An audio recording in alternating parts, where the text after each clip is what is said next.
¿Practicas astrofotografía y alguna vez te has preguntado cómo saber si un modelo de cámara concreto es el adecuado para combinar con un tubo o una lente específicos? ¿Has oído hablar de conceptos tales como arcosegundos por píxel, muestreo, undersampling o oversampling, pero no tienes muy claro qué significa todo eso y en qué puede afectarte en tus astrofotos? Yo soy Sergio, esto es Neural Activity y hoy vamos a hablar del tamaño de píxel, la resolución de imagen y el concepto de sampling o muestreo.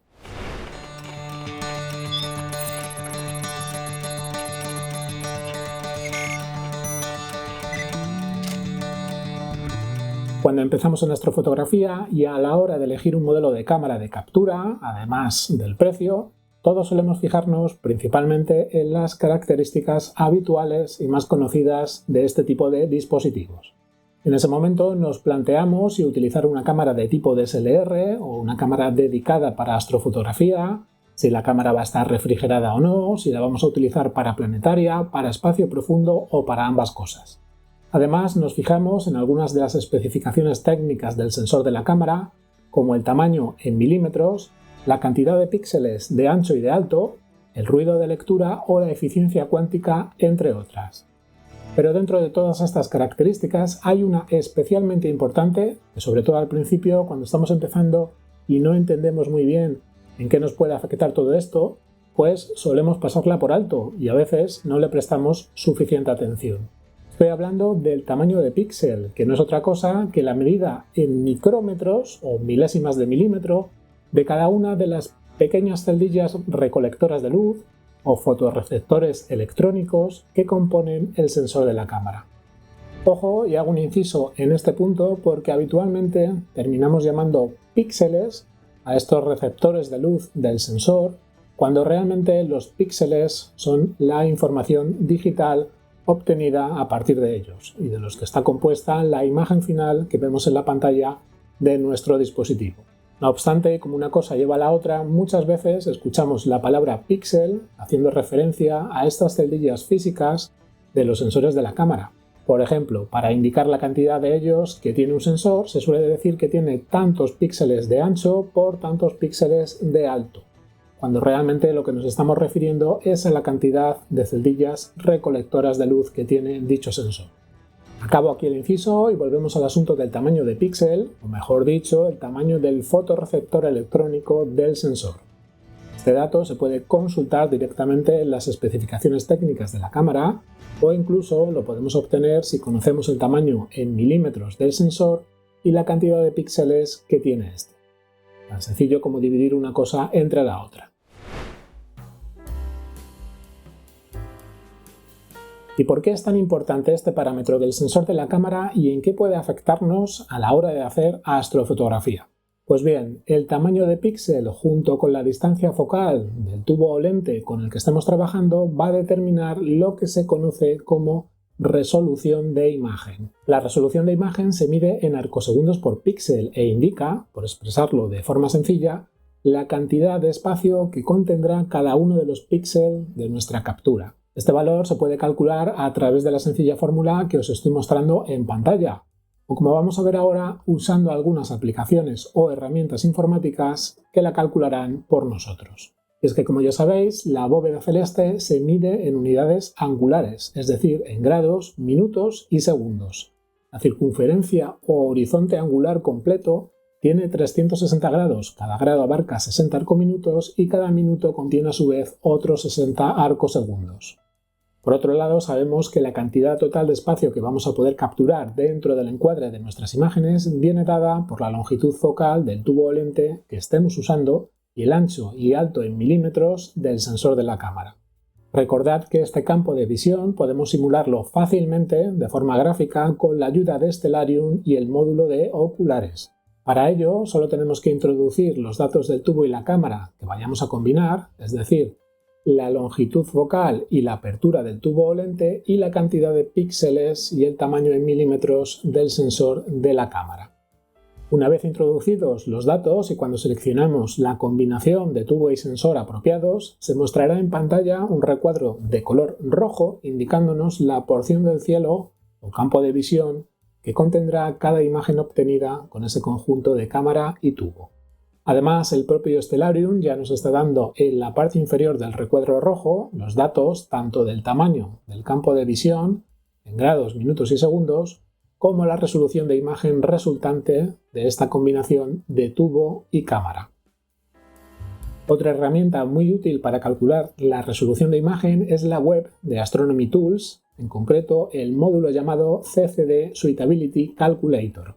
En la parte inferior del mismo localizaremos la calculadora donde podremos introducir nuestros modelos de tubo y cámara o incluso introducir manualmente los valores de distancia focal y tamaño de píxel en caso de que alguno de los modelos que queramos calcular no figuren en el desplegable.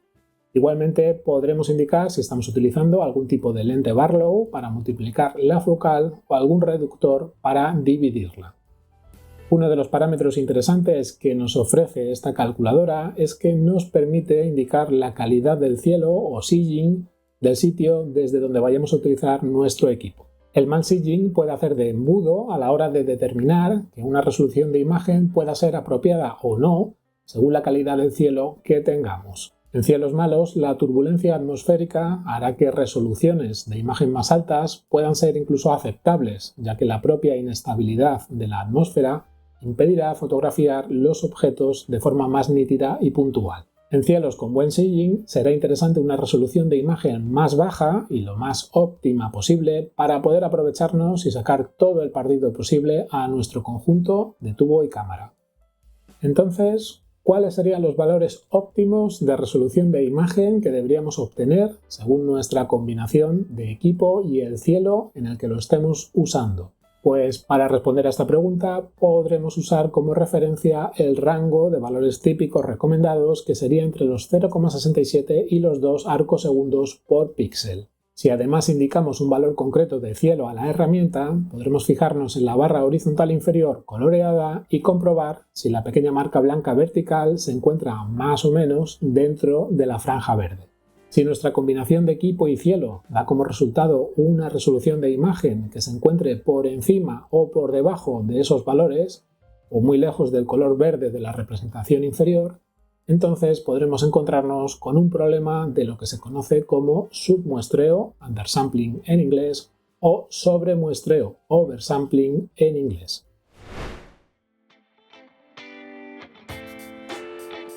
El submuestreo se produce cuando los píxeles del sensor de la cámara son demasiado grandes para la longitud focal de la lente o tubo con el que estemos usando dicha cámara. Esto nos va a crear en la imagen estrellas pixeladas en bloques, es decir, no vamos a tener suficientes píxeles en el sensor de la cámara para cubrir correctamente la estrella, de forma que ésta se registre con un aspecto bien redondeado. Dicho de otra manera, las estrellas van a aparecer en la imagen como con picos en los bordes o con un aspecto excesivamente cuadriculado, incluso sin aplicar mucho zoom. De los dos problemas de muestreo, este quizás sea el más crítico y el que tenemos que intentar evitar a toda costa, ya que no solo presenta un efecto estético bastante feo, sino que además es muy complicado, por no decir imposible, de corregir luego en postprocesado. Por otro lado, el sobremuestreo ocurre cuando los píxeles de la cámara son demasiado pequeños para la distancia focal del tubo o lente que estemos usando con ella. En esta ocasión, la luz entrante se distribuye sobre demasiados píxeles, lo que da como resultado una imagen difuminada e hinchada, como con una falsa sensación de falta de enfoque. Os estoy poniendo como ejemplo las estrellas porque es donde más fácilmente se aprecian este tipo de problemas de muestreo, pero recordad que afectarían por igual a todo el resto de la imagen, incluyendo las superficies de las nebulosas, las galaxias o lo que sea que estuviéramos capturando en ese momento. También es cierto que se suele decir que si hay que elegir entre uno de los dos problemas de muestreo, es mejor tener el sobremuestreo que el submuestreo, ya que este primero se puede intentar reducir, en cierta medida, en postprocesado con técnicas como por ejemplo la deconvolución. Dicho esto, y por resumir todo, intentaremos siempre elegir nuestro equipo de captura, el conjunto de cámara y tubo o lente principales, para obtener una resolución de imagen que no nos provoque ni submuestreo ni sobremuestreo. Por lo general, en condiciones de cielos normales, Una distancia focal muy corta combinada con píxeles grandes producirá resultados con submuestreo. Y una distancia focal larga emparejada con píxeles pequeños producirá resultados con sobremuestreo. Por último, recordad que la calidad del cielo también puede afectar positiva o negativamente al muestreo de nuestras imágenes, pudiendo incluso convertirse en un cuello de botella en aquellos cielos con peor CGI. Bueno, pues ya le hemos dado un repaso a todo esto de la resolución de imagen en astrofotografía, así que nada más por hoy. Espero que os haya sido de utilidad todo esto que hemos visto en este episodio y os emplazo a los próximos vídeos del canal. Hasta entonces os recuerdo que si os ha gustado el vídeo y aún no lo habéis hecho, podéis suscribiros al canal y activar la campanita para estar al tanto de todas las próximas novedades. Igualmente, y si queréis ayudarme a preparar nuevos vídeos, recordad que tenéis disponible la opción de membresía con 3 planes diferentes para que podáis escoger el que más os guste. O si preferís aportar una pequeña ayuda puntual, podéis invitarme a un café a través de la plataforma Ko-fi o hacer una pequeña donación directamente a través de la funcionalidad de Super Thanks de YouTube.